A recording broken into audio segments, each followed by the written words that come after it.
Hello guys and gals, me Mutahar, and it's one of these videos, okay? Don't expect them to be too often. I'm a little done, to be honest with you, with a lot of these modern games.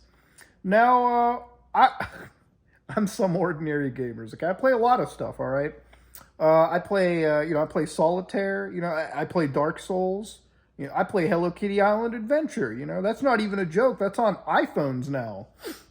Anyways, ladies and gentlemen, you know, multiplayer games are games that I've kind of fallen out of favor with as I grew older. The games that I play now are things like Final Fantasy 16, Dark Souls Remastered.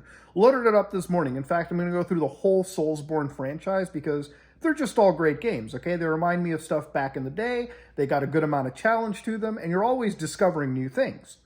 But multiplayer games are what like friends and family get me into. Okay, so I got my close friends who are like, "Hey man, you want to play some Roblox?" No, Steve. All right. Maybe you're gonna end up on a watch list next time you recommend Roblox to me. But anyways, you got people who want to play Fortnite, Call of Duty, get Battlefield 2042 for the one sicko out there. But recently, friends were like, "Hey man, you want to play some of that Halo Infinite?" And I was like, "All right, let's fire this up." Ladies and gentlemen, back in the day when you paid $60 for a game like Halo Reach, Call of Duty, and back in the day when you were a teenager, when you were a young kid, you had to get on your knees, you had to pleasure for that once you had to commit to a game, Man, am I going to get Call of Duty this year? Am I going to get a Halo? Am I going to get Gears? Okay? And then the one kid the one unfortunate, unlucky kid buys the shitty game of that year, okay? And they're just playing by themselves, right? They're being their own little Melvin. But anyways, these games come out, and back in the day, when you bought a game like Halo Reach, you got the campaign with co-op day one, okay? Split screen. You got firefight. Every game had a firefight. FIFA had a horde mode. Horde modes used to be a thing back in the day. Now it's like, maybe we'll patch it in 6 years down the game's release because we're a live service now, even the multiplayer. Back in the day, you had to buy map packs, Like Halo drops out 3 months into the release, better buy the Noble map pack, better buy the Mythic map pack, better buy the map pack 3, and then you get like 3 maps with it, right? Sometimes you get like the occasional extra game mode, but that's besides the point.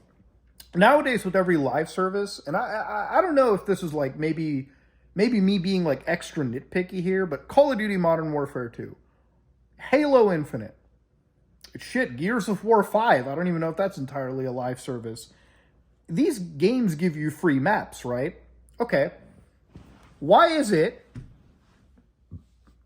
Just honest question here. Why are only 4 of the 16 supposed maps in rotation? Okay? Every time it feels like I'm playing the same fucking game. It feels like I loaded up Halo Infinite. You know how many times I played the same map in a night? You just take a guess. I played the same map. I forget the name of it, but it's in like the sand desert area, okay? 6 times in a night. And you know how much the map pool is? A lot. So how is it that we get live service games that give us drip-fed content every month, and yet it's the same repetitive shit constantly over and over again? And speaking of drip-fed content, why is it that in today's multiplayer day and age, if you were a kid growing up, oh man, dude, amazing. Every single game that the kids are into, it's free to play. So you're like, oh, it's just a quick download and I can start playing it. And then you load up a game and it's like, the one game mode, Infection, or really any game mode that used to be in like Halo 3, Halo Reach.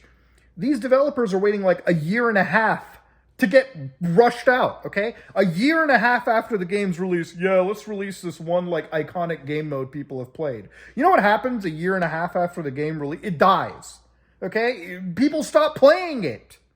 Same with COD, same with a lot of these titles.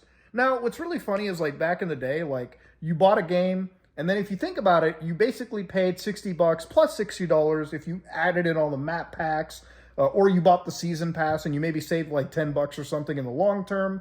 But nowadays, it's you pay $60, then you get access to the game, right? Oh, don't forget the battle pass. Ooh, the battle pass, very important. So they give you the maps for free, but the battle pass is the replacement for the map pack. And then what I hate about the battle pass, okay? It is designed by psychologists, by gambling experts or something, I swear, where like you literally have to commit to one specific game, and you better make sure you don't have a job, okay? You better make sure that you are unemployed, okay? You better be at home collecting unemployment checks. Because if you want to play any game like Siege, Siege is actually the easiest battle pass because, my God, I think like Ubisoft understands that nobody wants to play a Ubisoft game for more than like 2 hours a week. So somehow you can finish that. But you play a game like COD, you play a game like Halo, you play any game with Halo's actually the better example. They don't have an expiry date to the battle pass, but every other game but Halo has an expiry date. So all these cosmetics that are available, which, let's be honest, 90% of the ones that are in like tier 1 to 80 suck, okay? The only one people want is tier 99. You know how many hours you have to put into that, okay? Better make sure you don't have a job. Better make sure you don't have kids. Better make sure you don't have commitments, because you're committed to this fucking game. And yeah, that's pretty much what it comes down to, all right? So you factor in like all the microtransactions, which, by the way, they're not microtransactions. At this moment in time, they're selling Snoop Dogg in a game for like $25. Hey, you want the Snoop Dogg operator? You want the Vanilla Ice operator pack for $20? Hey, you want the ICP pack for $30? Dude, do I look like a juggalo? Okay? All right, do I look like that? Activision's going out of their mind. But speaking of Activision, I figured maybe it's just shooters, right? So I load up Diablo 4. Big mistake right there, okay? I simped for this game when it came out. I said, man, it's addicting. I like it.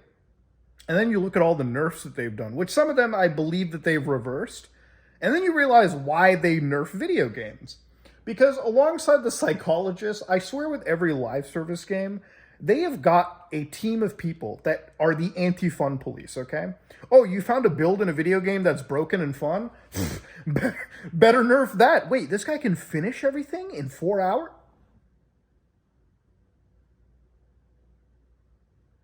Thank God I have a tactical vest on. This guy can finish something in 4 hours? Well, better nerf the game out. That build's a little OP there, Buster. He's got to be spending 30 hours playing a video game. It's like, what happened to this like level of gaming where people could just have fun and actually get like a healthy amount of content fed to them? You know, playing Dark Souls Remastered again, heck, playing games from like the mid PS4 generation has made me realize that like we don't really need the best graphics. Shit, we don't need the best anything. I don't even care if games have ray tracing or not. Just have the content there. This has been probably the weakest generation of gaming systems that I've ever even dealt with. The PS5 and the Xbox Series S and X, okay? Like, to this day, it feels like this generation is kind of like a fart in the wind at this point. Like, yeah, the PS5 has been out for, what, 3 years now? And if you think about, like, how many games that I've actually played on the PS5 that are, like, exclusively on the PS5, what, like Ratchet and Clank, that was a new experience. Demon Souls, that's not really a new experience, okay? That's a remake of a fucking PS3 launch game. Thank you. Not launch, but around the launch. What about what's this other game that Final Fantasy 16? Okay. Probably the one recent game, more like Devil May Cry, but hey, this is a decent game. Resident Evil 4 remake. Oh, you mean the remake of a PS2 game back in the day? Insane world we live in. But ladies and gentlemen, honestly, with a lot of these live service games out there, single-player stuff is still fine and dandy. I heard a report the other day, Assassin's Creed Mirage is like 4 times less time to complete than Assassin's Creed Valhalla. Thank you! Oh my God, 120-hour completion of the most box-standard, boring game worlds? Now I can finish this game in 25, 30 hours? Thank you! I've seen gamers complain about that. How can you complain about the fact that the content, while it's lessened, is more meaningful? You know, honestly, maybe it's nostalgia kind of hitting me, or maybe like there is actual like video game burnout. But gaming, at least like for in every capacity, you know, back in the day, Dark Souls 1, great game. Assassin's Creed 2, peak Assassin's Creed, in my opinion, okay? I know a lot of people say, oh, Mooter, what about Assassin's Creed Black Flag? Yeah, I like the pirate game that kind of had some assassination story towards the tail end of it. Yeah, cool. Hot take, I guess. Gears of War, COD, Battlefield. I mean, shit, Battlefield 4? the series hasn't even touched Battlefield 4 yet, okay? I mean, Jesus Christ, Call of Duty, Modern Warfare 2, peak Call of Duty experience. Modern Warfare 2, 2022, one of the most awful Call of Duty experiences out there. Could you imagine what kind of weird world we live in where this is the actual abject reality? And of course, going forward into a lot of these live service games, there's just no energy left into it, which is one of the reasons why I'm mostly done with that side of stuff anyways. To be honest, most of the gaming now is just in the indie space anyways. You mean, the last game that I played that was actually worth a damn was like System Shock Remake. A remake of a 1990s video game, albeit very, very good 1994 video game. That's pretty much what I'm excited on. Like an independent title. The other game was like Shadows of Doubt, a literal procedurally generated detective game. Literally the only actual games worth playing, for the most part, like the indie titles. Occasionally, like a AAA game will come out that's pretty good, a single-player title.